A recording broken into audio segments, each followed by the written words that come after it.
Welcome back to Fast Money. One of Wall Street's most successful hedge fund managers sending a giant shockwave across the cryptocurrency market today.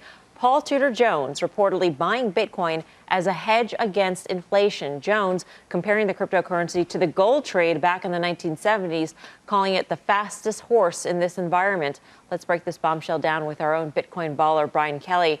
BK, I know crypto Twitter was just on fire today with this. More so than ever. Crypto Twitter is a funny place, but yeah, I mean, certainly having somebody of Paul Tudor Jones' pedigree and caliber come in and kind of put their stamp of approval on this asset class got everybody really excited. When making the comparison to gold back in the 1970s, I mean, if you follow the evolution of gold, and Guy probably knows this better than I do, but at one point in time, you're buying gold and the ETF didn't exist. When the ETF existed, it became much more accessible to a lot of different investors, and it sort of it democratized it and also took away that sort of bang for your buck when it comes to the movement of gold because there wasn't scarcity involved with it. Can you see the same thing happening with Bitcoin, especially as there's talks about ETFs as this continues to go mainstream? I mean, if this is truly sort of a flag being planted in mainstream investment, the next step could, in fact, be ETFs.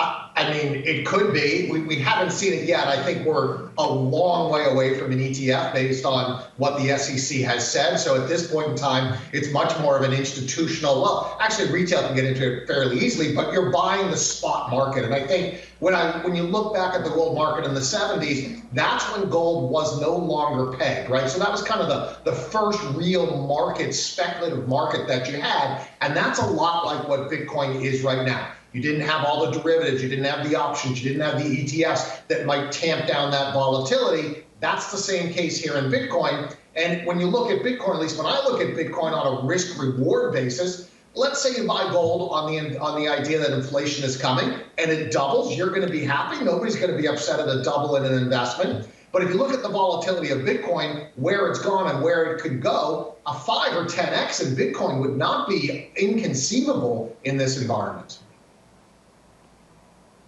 Brian, big fan of your work. A lot of people think the gold Bitcoin is binary. You have to own one or the other. They both can't work. Do you think in this environment both can do well?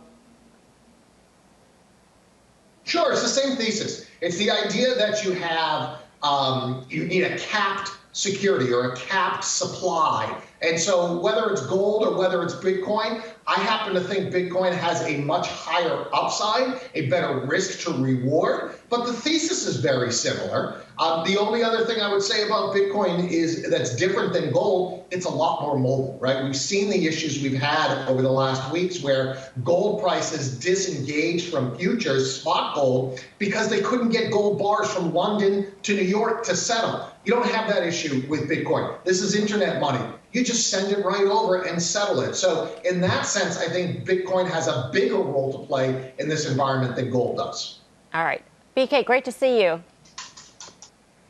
Brian Kelly, our own Bitcoin baller. Karen, I'm curious, when somebody like a Paul Tudor Jones says that he's buying cryptocurrency, do you think that sort of paves the way for other hedge fund managers in the mainstream to do the same?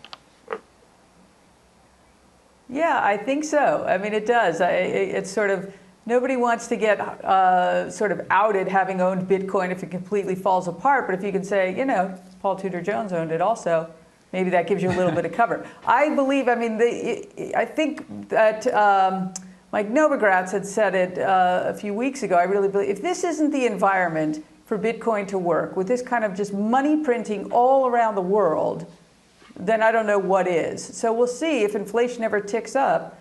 I'm optimistic that Bitcoin will go up as well.